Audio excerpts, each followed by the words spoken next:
போன பாட்டுல நம்ம சதி யாருக்கும் தெரியாம சிற்பிக்கிட்ட இருந்த அந்த சிவனோட சிலைய வாங்கிட்டு அந்த லிங்கத்தை வாங்கிட்டு அப்பாக்கும் மத்தவங்களுக்கும் தெரியாம விஷ்ணுவோட அந்த சிலையில சிவலிங்கத்தை வைக்க வேண்டிய இடத்துல சரியா வச்சுட்டாங்க. இப்ப இழுத்து பாருங்க சிலை நகரும் அப்படின்னு சொல்றாங்க. அதே சமயம் அந்த பக்கத்துல நம்ம அப்பாரு சிலையை நகர்த்துறதுக்கான அந்த யாகத்தை செஞ்சுக்கிட்டு இருந்தாரு. செஞ்சு முடிச்சுட்டாரு. இப்ப இழுங்கன்னா அவருன்னு சொல்றாரு. இழுத்து பார்த்தா நகர்ந்துருச்சு. அவருக்கு சந்தோஷம். தான் பண்ண யாகத்தினாலதான் எல்லாம் சிறப்பா நடக்குது அப்படின்னு அவர் நினைச்சுக்கிட்டு இருக்காப்ல. ஆனா இந்த பொண்ணுக்கு தான் தெரியும், சதிக்கு தான் தெரியும், இப்போ இந்த சிலை நகர்வதற்கான காரணம் முழுக்க முழுக்க நம்ம லிங்கம் தான் அப்படிங்கிறது. ஒரு வழியா வைக்க வேண்டிய இடத்துல விஷ்ணுவோட சிலையை வச்சாச்சு. அரசரோ வராரு. வந்து ஒரு கும்பிட போட்டு அப்படியே கண்குளிர அந்த சிலையை முழுக்க பார்க்கும்போது தான் தெரியுது ஓரமா சிவலிங்கம் இருக்கிறத பாக்குறாரு. அதை பார்த்ததும் மனுஷனுக்கு செம்ம கோவம், டென்ஷன். கோவத்துல திரும்பி பார்த்து அந்த கூட்டத்தை பார்த்து இதை எவன்டா இங்க வச்சது அப்படின்னு சத்தம் போட்டு கேட்கிறார். இத அப்படின்னு தாங்க கேட்கிறாரு. அவர் வாயிலிருந்து சிவனோ லிங்கமோ வரமாட்டேங்குது.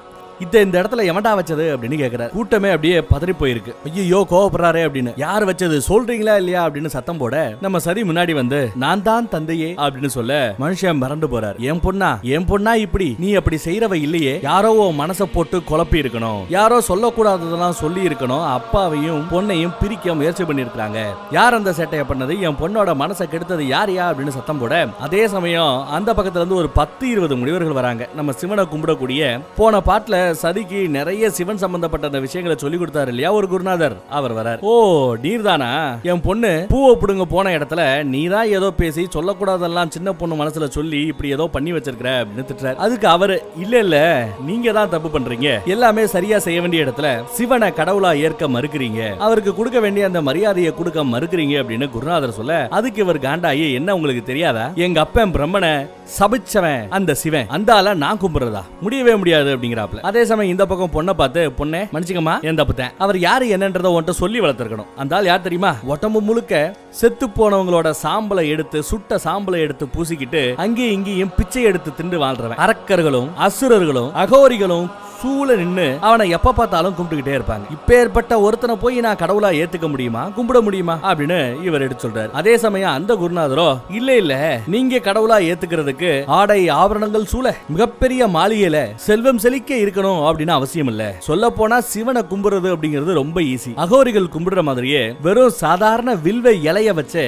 சிவனை குளிர்விக்க முடியும், சிவனை தியானம் பண்ண முடியும் அப்படின்னு சொல்றாப்ல. ஒத்த வில்வ இலைக்கே காட்சி தரக்கூடியவர் என் கடவுள் சிவன் அப்படின்னு சொல்றாப்ல. ஓ ஒத்த வில்வ இலை போதுமா? எடுத்துட்டு வாங்கடா அந்த வில்வ இலைய அப்படின்னு நம்ம அரசர் நம்ம தகப்பரு சத்தம் போடுறாப்ல. வில்வ இலைய கேட்கிறார். எது கேட்கிறார் தெரியல. இலை அவர் கைக்கு வந்ததும் அதை தான் பொண்ணுகிட்ட கொடுத்துட்டு ஒத்த வில்வ இலைய போட்டு கூப்பிட்டா அந்த சிவன் வருவானாமே, எங்க போட்டு கூப்பிடு அந்த ஆளு வராரான்னு பாப்போம். இப்பயே இங்க இருக்கிற எல்லா சிவபக்தர்கள் மூஞ்சிலையும் கரிய பூச போறேன், நீ கூப்பிடு அந்த ஆளு வரமாட்டான், இவங்க மூஞ்சில நான் கரிய பூசுறேன் அப்படிங்கிறார். அதே சமயம் அந்த வில்வ இலையை வாங்குறதுக்கு இவங்க யோசிச்சுக்கிட்டு இருக்கிற சமயம் நம்ம குருநாதர் வந்து அந்த வில்வ இலையை வாங்கி இந்த பொண்ணு கையில கொடுத்துட்டு மனசார அந்த சிவனை கூப்பிடு, கண்டிப்பா அவர் வருவாரு, உனக்கு காட்சி தருவாரு அப்படின்னு சொல்லி எடுத்து கொடுக்க இவங்களும் அதை வாங்கிக்கிட்டு மனசார அந்த வில்வ இலையை வாங்கிக்கிட்டு சிவனே போற்றி சிவனே போற்றி சிவனே போற்றி அப்படின்னு அப்படியே கும்பிட ஆரம்பிக்கிறாங்க. அப்படி அவங்க கும்பிட ஆரம்பிச்சதும் அந்த இடமே ஒரு மாதிரியா மாறுதுங்க. திடீர்னு காத்து பனி புயல் லைட்டா வீச ஆரம்பிக்குது. ஒரே புகமூட்டமா இருக்கு உள்ள. இந்த பக்கம் சரி மெய்மறந்து போய் அந்த ஆண்டவனை நம்ம சிவனை கூப்பிட்டுக்கிட்டு இருக்காங்க. கூப்பிட்டு கண்ணை முழிச்சு பாக்குறாங்க. சிவன் வந்துட்டாரா அப்படின்னு சுத்தியும் முத்தியும் பாக்குறாங்க. பார்த்தா வானத்துல இருந்து ஏதோ ஒரு புகை மாதிரி ஒண்ணு அப்படியே கீழே லேண்ட் ஆற மாதிரி தெரியும். அதை பார்த்ததும் எல்லா பேரும் குறிப்பா முனிவர்கள் எல்லாம் அவங்க கிட்ட இருந்த அந்த சாம்பலை எடுத்து வானத்துல வீசி ஆட்டம் பாட்டம் கொண்டாட்டம்னு கொண்டாட ஆரம்பிச்சாங்க. சிவா சிவா சிவான்னு கத்துறாங்க. அந்த புகமூட்டத்துக்கு மத்தியில லைட்டா ஒரு உருவம் தெரியுது. பக்தியில முக்தி அடைந்த முனிவர்கள் எல்லாம் ஆட்டம் போட்டுக்கிட்டு இருக்க அரகுறையா தெரியுற அந்த உருவத்தை நோக்கி நம்ம சதி அப்படியே நடந்து போறான். எதுக்கு அரகுறையா தெரியுற அந்த உருவத்துல பாதி உருவம் தான் இவ்வளவு நேரம் தெரிஞ்சுக்கிட்டு இருந்தது. இப்போ ஓரளவு முழு ரூபமும் தெரிய ஆரம்பிக்குது. கையில வச்சிருக்கக்கூடிய அந்த சூலாயுதமும் தெரியுது. நம்ம அரசர் அரசி எல்லா பேரும் மிரண்டு போறாங்க. ஒருவேளை சிவன் வந்துட்டாரோ அப்படின்னு பாக்குறாங்க. பார்த்தா இருட்டா தெரிஞ்ச அந்த சிவனோட முழு சொரூபத்தை அந்த பகல் வெளிச்ச நம்ம சதி முதன்முறையா அந்த சிவனை பார்க்கிறார். எல்லாரும் அந்த காட்சியை பார்த்து மிரண்டு போய் நிக்க சதி மட்டும் சும்மா கம்பீரமா முன்னாடி மெய்மறந்து நடந்து போறாங்க. இன்னும் பக்கத்துல போனதும் மூடி இருந்த நம்ம சிவனோட கண்கள் திறக்கிறது. முதோதரவையா சிவன் சதியை பார்க்கிறார், சதி சிவனை பார்க்கிறார். அந்த பக்கம் சிவனோட முகத்துல புன்னகை, இந்த பக்கம் சதியோட முகத்துல ஆனந்த கண்ணீர் முதல்ல வருது. அதுக்கப்புறம் தான் ஆனந்தம் வெளியில வருது. அதே சமயம் குறுக்கால புகுற நம்ம அப்பாரு இன்னும் நம்ம சிவனை ஏத்துக்க மறுக்கிற. அந்த பக்கம் நம்ம சிவன் என்னதான் உனக்கு பிரச்சனை அப்படின்னு அப்படின்னு விசாரிச்சா தன்னோட கடவுள் விஷ்ணு தான் பெருசுங்கன்னும் தான் தான் பெரியவருன்னும் தனக்கு பிடிச்ச கடவுளுக்கு தான் பிரம்மாண்டமான சிலைகளை படைப்பேன் அப்படின்னும் அது இதுன்னு தற்பெருமை பேசிக்கிட்டே திரியிறாப்ல நம்ம தகப்பன். இதுல நம்ம சிவனுக்கு காண்டாயிருது. கோவத்துல என்ன பண்ணிராப்ல, இங்க பாரியா தர்மத்தின் பேரை சொல்லி சொல்லி சொல்லியே இங்க நிறைய அநீதி நடந்துகிட்டு இருக்கு. எப்பெல்லாம் தர்மத்தின் பேரை சொல்லி அநீதி தலைதூக்குகிறதோ அப்போதெல்லாம் நான் அவதரிப்பேன். எல்லை மீறி என்னைக்கு அந்த அநீதி போதோ அன்னைக்கு நான் வருவேன். அப்புறம் இருக்கியா கொய்யால உங்களுக்கு எல்லாம் அப்படின்னு சொல்லிட்டு சிவன் போயிடுறார். இதுல நம்ம அப்பாரு ரொம்பவே கோவப்பட்டுறாப்ல. இந்த பக்கம் பொண்ணை பாக்குறாரு கோவத்தோட. அப்ப அந்த பொண்ணு சொல்றாங்க, இல்லப்பா இந்த சிலை நீங்க ரொம்ப அழகா சிறப்பா பெருசா செஞ்சீங்க விஷ்ணுவோட சிலையை. ஆனா உள்ள கொண்டு வர முடியலையே, நகர்த்த முடியலையே. இது உங்களுக்கு ஒரு பெருத்த அவமானமே. இந்த அவமானத்துல இருந்து உங்களை காப்பாற்றணும்ன்ற ஒரே நோக்கத்துக்காக தான் சிவலிங்கத்தை எடுத்து தான் வச்சதாகவும் யாரும் என்ன வற்புறுத்தல அப்படின்னு எடுத்து சொல்றாங்க. இருந்தாலும் அப்பாரு கோவப்படுறாரு. என்னதான் இருந்தாலும் நீ மனசுருகி கூப்பிட அந்த சிவனே வந்துட்டாரு அப்படின்னா அந்த லெவலுக்கு நீ கூப்பிட்டுருக்க. எனக்கு வேண்டாதவன் அவனை நீ கூப்பிட்டு என் வீட்டு வாசல் வரைக்கும் கொண்டு வந்திருக்க. இதுக்கு தண்டனை உனக்கு இருக்கு அப்படிங்கிறார். அதுவும் என்ன மாதிரி தண்டனை தெரியுமா? 1,00,000 தாமரை மலர்கள்ல விஷ்ணுவோட நாமத்தை எழுத சொல்லி, அதுவும் எத்தனை தடவை 1,00,000 தடவை எழுத சொல்லி தண்டனை கொடுக்கிறாரு தன்னோட பொண்ணுக்கு.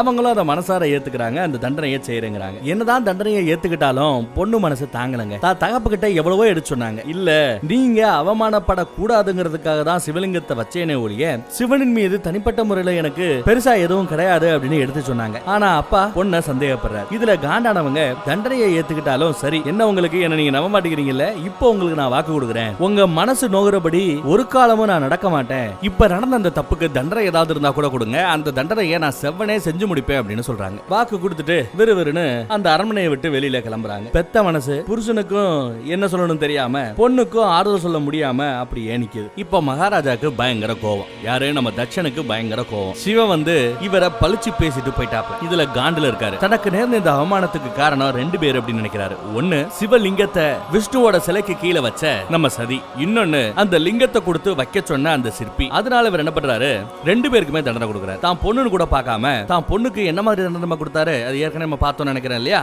1,00,000 தாமரை மலர்கள் எடுத்து அதுல விஷ்ணுவோட நாமத்தை எழுதணும். இதுதான் தான் பொண்ணுக்கு இவர் கொடுத்த தண்டனை. அதே சமயம் அந்த சிலையை எடுத்து கொடுத்த சிற்பி இருக்காரு இல்லையா, அவருக்கு கொடுக்கப்பட்ட தண்டனை என்னன்னா, அவரோட சொந்த பந்தம் கூட பழகினவன் பழகாதவன் அத்தனை பேரையும் கொத்தா தூக்கிட்டு வாங்கடா. அவங்க எல்லாம் இங்க வந்ததுக்கு பிறகு அவங்களுக்கான தண்டனை என்னங்கறத தான் சொல்றதாவும் சொல்றாரு. சோ சிற்பிகளை தூக்கிட்டு வர்றதுக்காக காவலர்கள் போயாச்சு. இந்த பக்கம் சப்த ரிஷிகள்ல தலைமை ரிஷியான மகாரிஷி அவரு ஜாதகத்தெல்லாம் எதிர்காலத்தெல்லாம் கணிச்சுக்கிட்டு இருக்காரு. யாருக்கு இதெல்லாம் பாத்துக்கிட்டு இருக்கீங்கன்னு பக்கத்துல இருக்கிற நம்ம நல்ல ரிஷி ஒருத்தவர் பாப்பல அவரை விசாரிக்கிறார். அதுக்கு இந்த மகாரிஷி, இல்ல சதியோட எதிர்காலத்தையும் நம்ம மன்னரோட எதிர்காலத்தையும் தான் நான் கொஞ்சம் ஆரணம் பார்த்த வகையில 2 பேருக்குமே ஜாதகம் சரியில்லை. ஏதோ ஒரு பெரிய ஆபத்து வருமோன்னு தோணுது.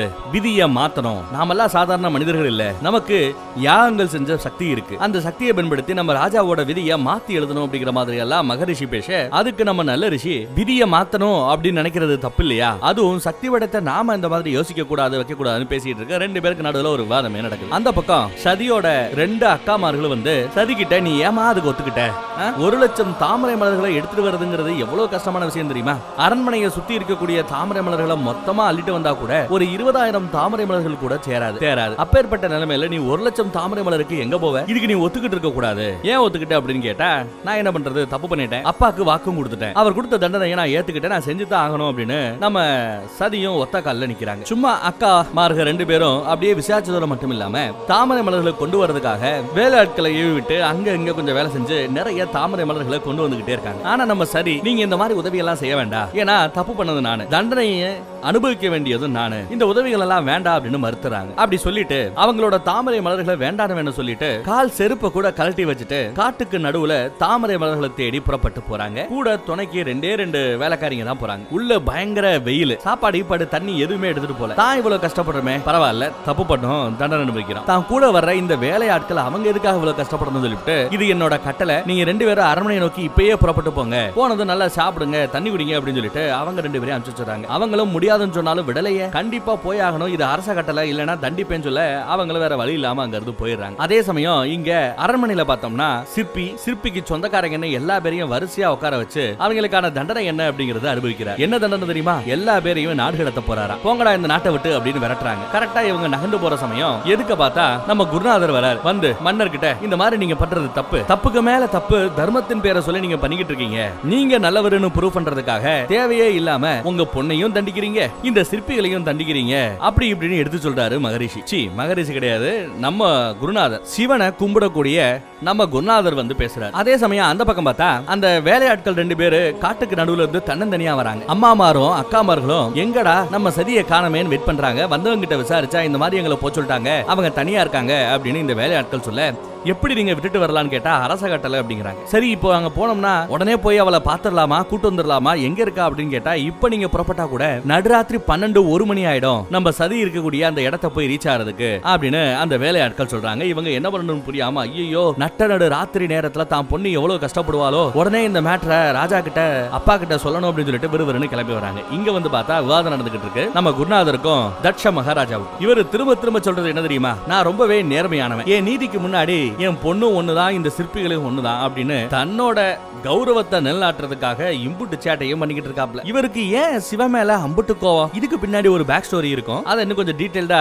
ஏதாவது டீடைல் வரும்போது நம்ம சொல்றேன். இப்படி இவங்க விவாதம் பண்ணிக்கிட்டு இருக்கிற சமயம் கரெக்டா நம்ம சதி வராங்க. கல்லாடி தட்டு தடுமாறி அரமனை பக்கம் வந்து அப்படியே மயங்கி பொத்துன்னு விழுகிறாங்க. கீழே விழுந்தவங்களை தூக்குறதுக்காக அம்மாமாரும் அக்காமார்களும் ஓடி வர, யான் அவளை தொடக்கூடாது, அவளே எந்திரிக்கணும்னு சொல்லிட்டு மகாராஜா சொல்றாரு. இவங்களும் எந்திரிக்கிறாங்க. கீழே விழுந்த தாமரை மலர்களை எடுத்து வைக்கிறாங்க. அதே சமயம் நம்ம குருநாதர் வந்து சதியை பார்த்து, பயப்படாத, இந்த தண்டனை எல்லாம் உனக்கு கால் தூசுக்கு சமம், இது எல்லாத்தையும் உன்னால செய்ய முடியும், அதை நான் முழுசார மனசார நம்புறதா அந்த குருநாதர் எடுத்து சொல்றார். அதே சமயம் பக்கத்துல இருக்கிற மந்திரிய நம்ம மகாராஜா பார்த்து கையசைக்க, கண்ணசைக்க, அந்த கண் அசைவிலேயே அவர் என்ன எதிர்பார்க்கிறாருன்னு புரிஞ்சுக்கிட்டு, ஆஹா சிற்பிகள் உடனே இடத்த காலி பண்ணுங்க, உங்களுக்கு 24 மணி நேரம் டைம் கொடுக்குறோம், அந்த 24 ஹவர்ஸ்க்குள்ள எல்லாம் அவங்க குடும்ப குட்டி எல்லாம் கூட்டிக்கிட்டு உங்க உடைமைகளெல்லாம் எடுத்துக்கிட்டு இந்த நாடை விட்டு வேற ஒரு நாடை நோக்கி போகணும், எல்லையை தாண்டி போகணும், இல்லைன்னா தண்டனை இன்னும் கொடுமையா இருக்கும் அப்படின்னு சொல்லி தண்டனையை அறிவிச்சிடறாங்க. ஒரு நாள் டைமா, அதுக்குள்ள எல்லாத்தையும் காலி பண்ணிட்டு போகணுமா. அங்க ஒண்ணும் பயப்படாதீங்க, நான் இருக்கிறேன் அப்படின்னு சொல்லிட்டு சிவனை கும்பிடக்கூடிய நம்ம குருநாதர், ஏன் பின்னாடி வாங்க, எல்லா வல்ல அந்த சிவங்கிட்டயே உங்களை கூட்டு போறேன், உங்களுக்கு நல்லது நடக்கும் அப்படின்னு கூட்டு போறாரு. இந்த பக்கம் நம்ம சதி கட்டில வந்து அப்படியே படுத்து கிடக்காங்க. காடு பார்த்தா பயங்கரமா புண்ணாய் போய் கிடக்குங்க. சொந்த மல்லம் எல்லாம் சேர்ந்து மருந்தெல்லாம் போட்டு விட்டுட்டு இந்த அநியாயத்தை யாராலையும் தட்டி கேட்க முடியாதா அப்படின்னு பேசிட்டு இருக்காங்க, வருத்தப்பட்டுக்கிட்டு இருக்காங்க. சம்பந்தப்பட்ட அந்த அம்மாமா இருக்காரு இல்லையா, அவங்களே சொல்றாங்க,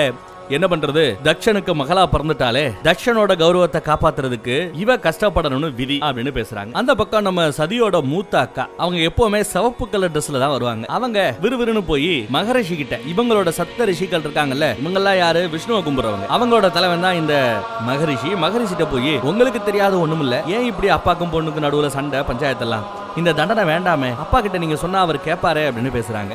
அதுக்கு இவரு அப்படியே அந்த ராஜா மாதிரியே அவரோட கௌரவத்தை காக்கணும் அப்படின்னா இந்த தண்டனையை உங்க தங்கச்சி ஏத்துக்கிட்டு தான் ஆகணும், செஞ்சுதான் ஆகணும், அப்பதான் நீதி தவறாதவர் அப்படிங்கிற பேரு உங்க அப்பா இருக்கு நிலைக்கும் அப்படிங்கிற மாதிரி அவரே எடுத்து சொல்லிட்டு இருக்காரு. அட போங்கயா உங்க நீதியும் கௌரவமும் சொல்லிட்டு அந்த பொண்ணு போயிடுது. பூலோகத்தையே காமிச்சிட்டு இருந்தான் இல்ல, அப்படியே அங்க கட் பண்ணி இந்த பக்கம் நம்ம விஷ்ணு கொடி கொண்டு இருக்கக்கூடிய அங்க என்ன நடக்குதுன்னு காமிக்கிறாங்க. மகா விஷ்ணுவா மகாபாரதத்துல நம்ம எல்லாத்துக்கும் பரிச்சயமான இவரை தவிர வேற யாரையுமே இந்த கேரக்டருக்கு போட்டா நமக்கு பார்க்க பிடிக்காது. இந்த சிவனோட கதையில கூட இவர் தாங்க விஷ்ணு வேஷத்துக்கு வந்திருக்காப்ல. அவரு பள்ளி கொண்டு இருக்கிறார். அதே சமயம் நம்ம பிரம்மரு அங்க வராரு. வந்து விஷ்ணுக்கு ஒரு வணக்கத்தை போட்டுவிட்டு அமைதியா இருக்கார். ஏன் இவ்வளவு சுகமா இருக்கீங்க, என்ன செய்தி அப்படின்னு நம்ம விஷ்ணு விசாரிக்கிறார். இப்பதாங்க நம்ம பிரம்மர் என்ன ஏதுங்கிற அந்த பிளாஷ்பேக் ஸ்டோரியை சொல்றாரு. அதுவும் லைட்டா தான் சொல்றாரு. என்னோட புள்ள, எனக்கு ரொம்ப பிடிச்ச புள்ள, எனக்கு பிறந்தவன் அந்த தட்ச மகாராஜா, அவனை நான் தான் இந்த பிரபஞ்சத்துக்கே கணக்கெழுதக்கூடிய பிரஜாதிபதி அப்படிங்கிற அந்த போஸ்டிங்க கொடுத்தேன். நான் இந்த உலகத்துல இருக்கக்கூடிய எல்லாத்தையும் ஆக்க பிறந்தவன் ஆக்கிக்கிட்டு இருப்பேன். அதே சமயம் மெயின்டெனன்ஸ் ஒர்க்க பாத்துக்கிட்டு இருந்தது என் புள்ள அந்த தட்சன் தான். இருந்தாலும் ஒரு ஃபேமிலி வட்டத்துக்குள்ள சிக்கி என் புள்ள தவிக்கிறான். நல்லவன் தான், இருந்தாலும் தடமாறி போற மாதிரி தெரியுது, என்ன பண்ணணும் எனக்கு ஒன்னும் புலப்பட மாட்டேங்குதுங்கிற மாதிரி நம்ம பிரம்மதேவர் தான் புள்ள தட்சனை பத்தி எடுத்து சொல்லிட்டு இருக்காரு, வருத்தப்பட்டுக்கிட்டு இருக்காரு. ஏன் விதி இப்படி விளையாடுது அப்படின்னு நம்ம பிரம்மதேவர் கேட்க, அதுக்கு நம்ம மகாவிஷ்ணு, உலகத்தை படைச்சவரே நீங்க தான், உங்களுக்கு தெரியாதது ஒண்ணும் இல்லையே, நீங்களே அந்த காரணத்தை சொல்லலாமே அப்படின்னு சொல்ல பிரம்மதேவரே சொல்றாரு, ஆமா ஆமா நானும் அந்த பழைய கதையை நினைக்க வேண்டாம்னு நான் நினைச்சேன், ஆனா இப்ப விதி வந்துருச்சு. ஒண்ணு இல்லங்க, நம்ம பிரம்மர் ஒரு காலகட்டத்துல இந்த 3 உலகத்தையும் படைச்சது நான் தான் கடவுளுக்கெல்லாம் கடவுள் அப்படின்னு சொல்லி திரிதார். இதுல காண்டான நம்ம சிவன் வந்து, என்னையா ரொம்ப ஓவரா தான் அகங்காரத்துல ஆடிக்கிட்டு இருக்க அப்படின்னு சொல்லிட்டு பிரம்மாவை சபிச்சிடுறார். இனிமே பிரம்மதேவருக்குன்னு இங்க எதுவுமே புதுசா கோயில்கள் கட்டப்படாது, பூலோகத்தில் இருக்கிற யாருமே பிரம்மதேவரை கும்பிட மாட்டாங்க, இவருக்கு கும்பாபிஷேகம் கிடையாது, அபிஷேகம் கிடையாது, ஆராதனை கிடையாது அப்படின்னு சபிச்சிருவார். அது மட்டும் இல்லாம அகங்காரத்துல உலகத்துல ஆடிக்கிட்டு இருந்த நம்ம பிரம்மதேவருக்கு அப்போ மொத்தமா 5 தலைகள் இருந்தது. அதுல ஒரு தலையை நம்ம சிவன் வெட்டி எடுத்துருவாப்ல. அதுக்கப்புறம் தான் இவர்கிட்ட இருந்த அந்த அகங்காரம் அப்படிங்கிற அந்த குணம் போய் ஒரு நல்ல பிரம்மதேவரா உருவெடுத்தார், திருந்தினார். அதுக்கப்புறம் இவருக்கு மொத்தம் 4 தலை தான். நல்லா பாத்தீங்கன்னா 3 தலை தான் தெரியும். ஏன்னா இன்னொரு தலை பொடனிக்கு பின்னாடி இருக்கு. அதை மோஸ்ட்லி காமிக்க மாட்டாங்க. ஆக்சுவலி பிரம்மருக்கு இப்போ 4 தலைகள் அப்படிங்கறத ஞாபகம் வச்சுக்கோங்க. ஒரு தலையை வெட்டினதும் எனக்கு அகங்காரம் போயிடுச்சு. ஆனா இந்த சம்பவத்தை ரொம்ப பர்சனலா என் புள்ள எடுத்துக்கிட்டான். எப்படி எங்க அப்பாவை இந்த மாதிரி சபிக்கலாம்? சபிக்கிறதுக்கு அந்த சிவன் யாரு அப்படின்னு சொல்லிட்டு மேட்டரை பர்சனலா எடுத்துக்கிட்டு சிவன் மேல கோவப்பட ஆரம்பிச்சுட்டான் என் புள்ள. இதுவே சிவனுக்கும் என் புள்ளைக்கும் ஒரு பெரிய விரிசலை உருவாக்கிடுச்சு. விஷ்ணுவை கும்புறானே ஒழிய சிவனை இப்படி வெறுக்கிறான் அப்படின்னு வருத்தப்பட்டு சொல்லிட்டு இருக்காரு பிரம்மதேவர். அதே சமயம் பிரம்மாவோட இன்னொரு புள்ளையான நம்ம நாரதர் அங்க வரார். அவர் ஒரு டவுட்டை கேட்கிறாப்ல. மன்னிச்சுக்கங்க, ஒரு சின்ன டவுட். உங்களுக்கு 5 தலை இருந்துச்சு. சோ ஒரு தலைய அகங்காரத்துக்காக நீங்க விட்டீங்க, மீதி 4 தலை உசுரோட இருக்கீங்க. ஆனா எங்க அண்ணன் தட்சனுக்கோ இருக்கிறதோ ஒரே ஒரு தலை. அதை வெட்டிட்டா பயபுள்ள போய் சேர்ந்துருவானே அப்படின்னு நக்கல் பண்றாரு. அதே சமயம் இவங்க பேசிட்டு இருக்கும்போது நம்ம மகாலட்சுமி அங்க அப்படியே உதிக்கிறாங்க. என்ன மறந்துட்டீங்க? என்ன விட்டுவிட்டு நீங்க மீட்டிங் போட்டுட்டு இருக்கீங்கன்னு வந்து நிக்கிறாங்க. மகாலட்சுமி, நீ வராம எந்த இடத்துலயுமே ஒரு தீர்வு கிடைக்காதே, வா நீ வரலனா நானே உன்னை கூப்பிட்டு இருப்பேன் அப்படிங்கிறாரு நம்ம மகாவிஷ்ணு. லட்சுமியும் ஒண்ணு இல்ல, நடக்கிறது எல்லாம் நன்மைக்கு தான். மறந்துட்டீங்களா? முன்னொரு காலகட்டத்துல நம்ம சிவன் என்னதான் முற்றும் துறந்தவராக இருந்தாலும் கூட மனிதர்களுக்கு அவர் ஒரு வாக்கு கொடுத்திருக்கிறார். இதே மனித குலத்தில இருந்து ஒரு மனுஷிய தான் கல்யாணம் பண்ணிப்பேன் அப்படின்னு வாக்கு கொடுத்திருந்தார். அந்த வாக்கை நிறைவேற்றுறதுக்காகத்தான் இப்போ இதெல்லாம் நடந்துகிட்டு இருக்கு. சதி சிவனுக்காகவே பிறந்தவ அப்படின்னு நம்ம மகாலட்சுமி விஷ்ணுவோட பொண்டாட்டி எடுத்து சொல்லிட்டான். ஆமல்ல அப்படின்னு இவங்களுக்கு கொஞ்சம் லேட்டா உரைக்குது. சோ நடப்பதெல்லாம் சரியாகவே கரெக்டாகவே நடந்து கொண்டிருக்கிறது. சதி அடிக்கடி சிவனை பார்த்தாச்சு, ஏதோ ஒரு ஈர்ப்பு சதியை ஈர்க்குது. அதே சமயம் அந்த பக்கத்துல சிவனுக்கும் சதி மேல ஒரு ஈர்ப்பு ஏற்படணும், அதுக்கு தான் கொஞ்சம் டிலே ஆகிட்டு இருக்கு. அதுவும் நல்லபடியா நடக்கும்னு எதிர்பார்க்கறதா நம்ம மகாலட்சுமி சொல்லிட்டு போயிடுறாங்க. அந்த பக்கம் நம்ம சதி நல்லா தூங்கிக்கிட்டு இருக்கும் போது திடீர்னு ஒரு கனவுல இவங்க விறுவிறுன்னு நடந்து போறாங்க. எதுக்க பார்த்தா இமயமலை கைலாய மலை தெரியுது. அந்த கைலாய மலையோட ஆகாயத்துல திடீர்னு ஒரு உருவம் தோணுது. அந்த உருவம் இருட்டுக்கு மத்தியில ஒரு பயங்கரமா ஒரு பரதநாட்டியத்தை ஆடிக்கிட்டு இருக்கு. அந்த உருவத்தை நல்லா உத்து பார்த்தா தெரியும், அந்த உருவத்தில் ஒரு பாதி ஆணாகவும் இன்னொரு பாதி பெண்ணாகவும் இருக்கு. சோ ஆண் பாதி பெண் பாதின்னு இருக்கிற அந்த உருவத்தோட அந்த நாட்டியத்தை பார்த்து இவங்க அப்படியே ஒரு பயந்து போய் முழிக்கிறாங்க. முழிச்சு பார்த்தா அது கனவா இல்ல நனவா அப்படின்னு வித்தியாசத்தை சொல்ல முடியாத அளவுக்கு நிஜத்திலேயே நடந்த மாதிரி ஃபீல் பண்றாங்க. அப்படின்னு கத்திக்கிட்டு எந்திரிக்கிறாங்க. அடுத்த எபிசோட்ல மீதி கதையை பார்ப்போம்.